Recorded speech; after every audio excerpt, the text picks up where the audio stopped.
আজকে আমরা বুঝবো প্রফেশনাল ডিজিটাল কন্টেন্ট ম্যানেজমেন্ট এই সেগমেন্টে কিভাবে ডিজিটাল ইলাস্ট্রেশন করা যায়। ডিজিটাল ইলাস্ট্রেশন বলতে ডিজিটাল আর্টিস্ট আর গ্রাফিক ডিজাইনাররা যেই টুলসগুলো ব্যবহার করে বা যে অ্যাপ্লিকেশনগুলো ব্যবহার করে একটা প্রোডাক্ট ডেভেলপ করার জন্য বা ডিজাইন করার জন্য সেটির ব্যাপারে। তাহলে আমি গ্রাফিক ডিজাইনারদেরকে বললাম ডিজিটাল আর্টিস্ট, কারণ একটা শিল্পী তার স্কেচ বা ডিজাইন থিঙ্কিং এর উপর নির্ভর করে আমাদেরকে বিভিন্ন ধরনের চিত্র প্রদর্শন করে থাকে। আর আমরা একটা কম্পিউটারের মাধ্যমে ডিজিটাল টুলসগুলো ব্যবহার করে আমরা সেখানে ইলাস্ট্রেট করতে পারছি, আমাদের মতো করে আমরা বিভিন্ন ডিজাইনকে তৈরি করছি। So it's a part of digital illustration. এখন ডিজিটাল ইলাস্ট্রেশন করতে গেলে আমরা কি ব্যবহার করছি? Adobe Illustrator. অ্যাডোব ইলাস্ট্রেটর কেন ব্যবহার করছি? For design. ঠিক আছে, তো এখন আমরা অ্যাডোব ইলাস্ট্রেটরটা কিভাবে পাবো? স্টার্ট মেনুতে যাব, যদি আমাদের পিসিতে যদি অ্যাডোব ইলাস্ট্রেটরটা ইনস্টল থাকে, স্টার্ট মেনুতে গিয়ে আমি লিখব কি অ্যাডোব ইলাস্ট্রেটর। লিখার পর সে সঙ্গে সঙ্গে আমাকে দেখাচ্ছে কি যেই ভার্সনটা ইনস্টল আছে সেটা। আমি এখানে অ্যাডোব ইলাস্ট্রেটর 2020 ইনস্টল করেছি, আমরা এটার উপর কাজ করছি, ঠিক না? তাহলে আমি অ্যাডোব ইলাস্ট্রেটরের উপর ক্লিক করলাম। ক্লিক করার পর সে আমাকে অ্যাপ্লিকেশনটা ওপেন করে দেখাচ্ছে পিসিতে, ঠিক না? ওকে, এখানে file, edit, object type, select, effect, view window এবং অনেক কিছু আছে, যেমন হেল্পে, ঠিক না? আমরা সচরাচর ইলাস্ট্রেটর টিউটোরিয়ালগুলো কোথায় পেতে পারি? হেল্পে পেতে পারি, যেগুলো অনলাইন কানেক্টিভিটির মাধ্যমে সেখানে পেয়ে থাকি। কিন্তু আমরা অনেক সময় এটা খেয়াল করি না, কারণ এটাতে যদি আমরা যদি ইংলিশে যদি অ্যাডভান্স হয়ে থাকি তখন আমরা এইসব জিনিসগুলো বুঝতে চেষ্টা করি। যদিও বা আমাদের মাতৃভাষা বাঙালি, তো আমরা সবসময় ইংরেজিতে তেমন কি ভালো না। আচ্ছা, এইবার আমরা কি করব? আমরা ফাইলে ক্লিক করব। ফাইলে ক্লিক করার পর আমরা নিউতে ক্লিক করব। নিউতে ক্লিক করার পর আমরা দেখছি কি অ্যাডোব ইলাস্ট্রেটরের কাজগুলো মোবাইলের জন্যও কাজ করা যায়, ওয়েবের জন্যও কাজ করা যায়, প্রিন্টিংয়ের জন্যও কাজ করা যায়, ফিল্ম অ্যান্ড ভিডিওর জন্য কাজ করা যায় এবং আর্ট ইলাস্ট্রেশনের জন্য কাজ করা যায়। সো আমি এটাই বললাম যে একজন ডিজিটাল আর্টিস্ট মানে সে ডিজিটালি ইলাস্ট্রেট করে, তার মানে আর্ট অ্যান্ড ইলাস্ট্রেশনের জন্য কাজ করা যায়। এখানে ফিল্ম অ্যান্ড ভিডিও এটা বলতে গিয়ে সে, যে আমরা সিডি বা ডিভিডির উপর যে প্রিন্টগুলো দেখি না, স্ক্রিন প্রিন্ট বা স্টিকার রিলেটেড প্রিন্টগুলো দেখি না, এগুলোর উপর কাজ করার কথা বলছে, ঠিক না? প্রিন্টে যখন যাই, আমরা যখন ভিজিটিং কার্ড বা ব্রোশিওরগুলো দেখি, সেগুলো প্রিন্ট ফরম্যাটের জন্য কাজ করা। আর ওয়েব ফরম্যাটের জন্য কোন কাজটি?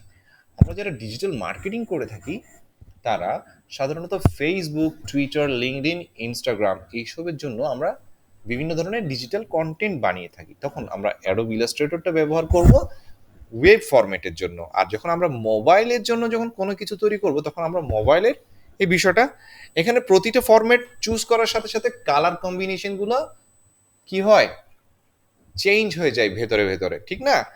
কোনোটাতে CMYK, কোনোটাতে RGB, এইভাবে হয়ে যায়, ঠিক না?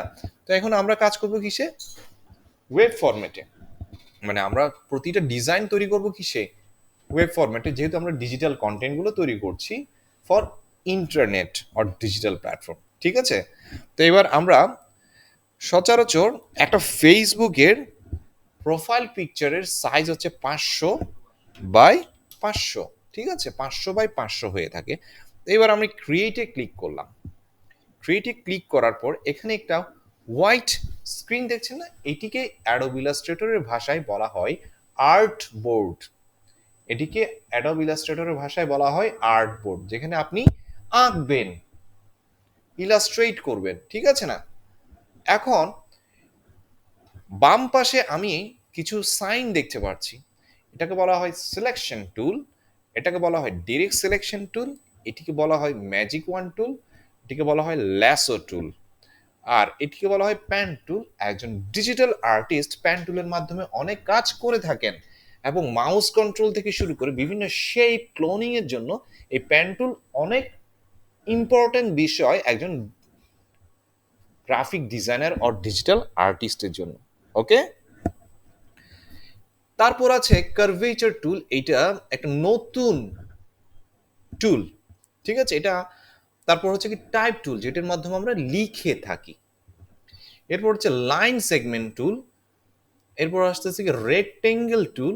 একটু রাইট ক্লিক করলে এখানে রাউন্ডেড রেক্টেঙ্গেল টুল, এলিপস টুল, পলিগন টুল, স্টার টুল, ফেয়ার টুল, অনেক ধরনের টুল আমরা দেখছি, ঠিক না। এরপর আসতেছে কি একটা হচ্ছে পেইন্ট ব্রাশ টুল, একটা হচ্ছে ব্লক ব্রাশ টুল, এরকম অনেক কিছু আমরা দেখছি। ঠিক এই সব জিনিসগুলো নিয়ে আমরা কাজ করার চেষ্টা করব। এটি হচ্ছে ব্যাকগ্রাউন্ড কালার দেওয়ার জন্য ফিল কালার ফর ব্যাকগ্রাউন্ড। এটি হচ্ছে কি ফিল কালার ফর ব্যাকগ্রাউন্ড, আর এটা হচ্ছে স্ট্রোক কালার। ওকে, এখন কোন একটা কালারকে যদি নান করতে চাই, মানে কোন একটা কালারকে আমি ইউজ করতে চাচ্ছি না, তখন আমি কোন ধরনের জিনিস ব্যবহার করব? যেমন এই কালারটা আমি স্ট্রোক কালারটা ব্যবহার করতে না চাইলে স্ট্রোক কালারটা সিলেক্ট করে এখান থেকে নান করে দিলে স্ট্রোক কালারটা ভ্যানিশ, ঠিক না। ওকে, আমরা এগুলোর ব্যবহারগুলো আমরা দেখব। তাহলে আমরা কি ধরনের কাজ করব শুরুতে? আমরা শুরুতে চিন্তা করব কি সিলেকশন টুলটাকে ব্যবহার করব। সিলেকশন টুলের জন্য শর্টকাট কি আমরা ভালো করে দেখি। সিলেকশন টুলের জন্য শর্টকাট কি এবং ডিরেক্ট সিলেকশনের জন্য শর্টকাট কি, ঠিক আছে। Selection tool, direct selection tool. তাহলে M for rectangle tool, direct selection tool. আবার একটু করে আমরা এটা ক্যান্সেল করি, তারপর আসছি টুলবার অ্যাডভান্সে দিলাম। এটা হচ্ছে direct selection tool. Direct selection টুলের শর্টকাট কি কিবোর্ডে আমরা ভি প্রেস করব, ঠিক আছে। এরপর সিলেকশন টুল, ডিরেক্ট সিলেকশন টুল, একটা হচ্ছে সিলেকশন টুল, একটা হচ্ছে ডিরেক্ট সিলেকশন। মাউস দিয়ে যখন আমরা কাজ করি এটা বাই ডিফল্ট কি হয়ে যায়? সিলেকশন টুল হয়ে যায়, ঠিক আছে। ওকে, এইবার কোনো একটা শেপ বা কোনো একটা টুলকে সিলেক্ট করার জন্য আমরা সচরাচর কি ব্যবহার করি?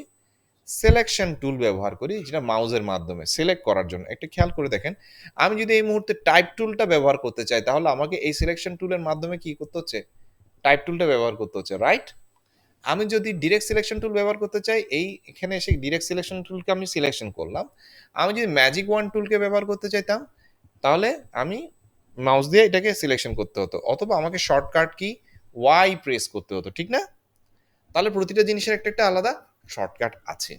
এখন আমরা করব কি শেপ ইউজ করব, একদম বেসিক লেভেল থেকে আগে শেপগুলো আমরা বুঝতে চেষ্টা করব।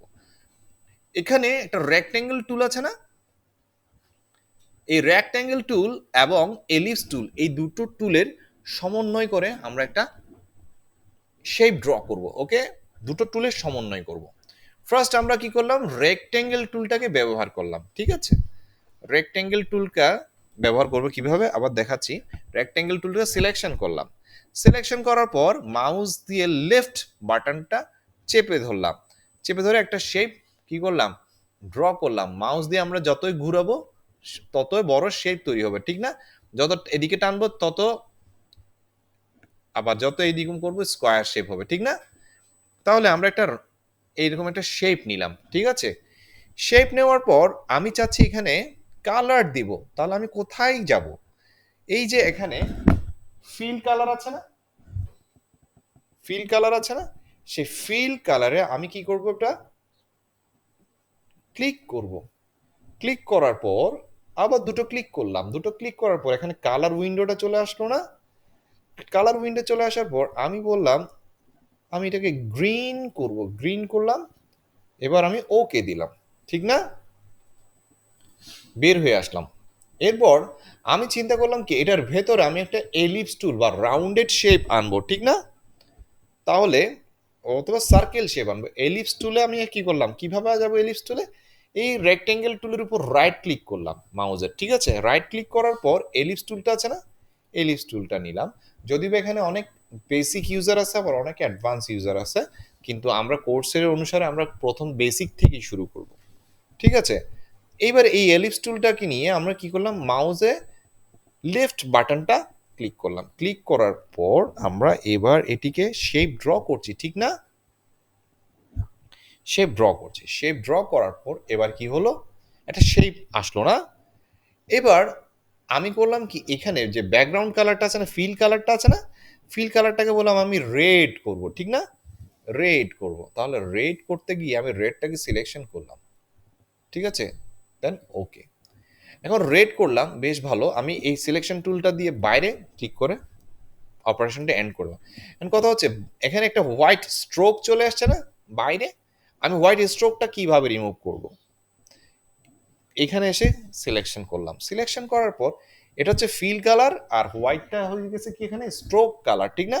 স্ট্রোক কালারে সিলেকশন করে আমি জাস্ট এখান থেকে নান সিলেকশন করে দিলে, বাইরে যখন একটা ক্লিক করে ছেড়ে দিলাম, তখন কি হলো, এখানে হোয়াইটটা চলে গেল, ঠিক আছে।